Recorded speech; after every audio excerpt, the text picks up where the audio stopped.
The Myers-Briggs Type Indicator, the MBTI, was developed as an instrument to help people better understand personality differences. It is used to measure an individual's preferences in areas including where someone focuses their energy and attention, how a person acquires information and becomes aware, how a person makes decisions and judgments, and how a person relates to the world around them. So when I took the MBTI, I got the personality type of ENFJ.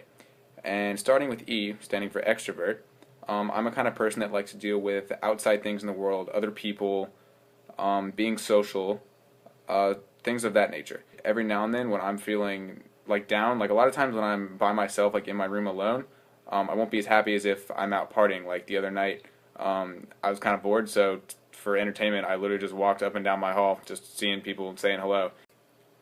So the second part of the MBTI that I got is N, which stands for intuitive. Someone who's intuitive likes to think of the future, and they would rather think than do. I agree with this because I like to think of my future plans, especially while I'm in college. That's why it can be difficult for me sometimes to decide what I would like to do, and sometimes why I have trouble focusing, because I really want to know what I'm studying towards to be able to study in the present. That's why I don't believe I'm as much of an S person, because S people really like to stay in the present, while I would like to think about my future so I can be working towards that goal. For the third part of the MBTI, I got F for feeling, which someone with F likes to consider what is important to them and others involved. Appreciating and supporting others, as well as looking for qualities to praise, energizes them. They strive in creating harmony and treating people as a unique individual.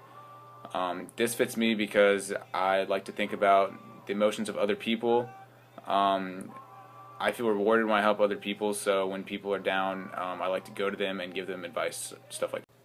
An example that shows that I'm an F kind of person is that I really hate calculus as a subject, but my calculus professor is someone who really likes to stay involved and really takes attention to the needs of the students, so he's really connected with the students.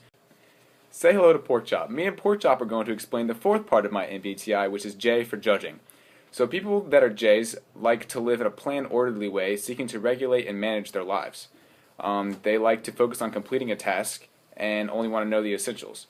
So sometimes people who are judging tend to do things, they kind of just tend to jump into things, which is probably why I'm struggling a little bit with this video, is because they take action a little bit too quickly and don't have things pre-planned as they should. Am I right, Pork Chop? A lot of times I have trouble studying because there's so many distractions when I'm in the dorm, such as my friends walking by, having my phone, having my computer out. I get distracted really easily. Even if I'm in the library sometimes, the quiet setting doesn't do it for me. This is explained by being such an extrovert.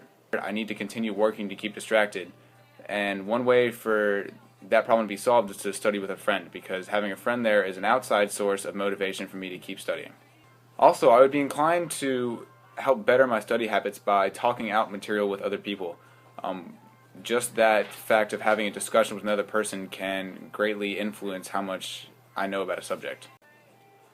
Working in a group, a person with ENFJ types is typically the person that wants to be the leader, that wants to take over and tell other people what to do in the group.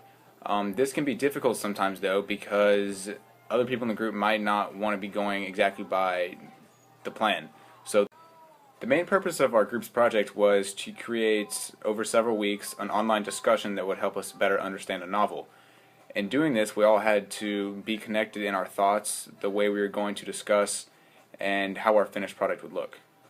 This project I did in high school, we made sure to split stuff up exactly. There's 4 people. We made sure to split things up exactly, like 4 parts. Each person was to do 1/4 of the project, and that seemed to work pretty well.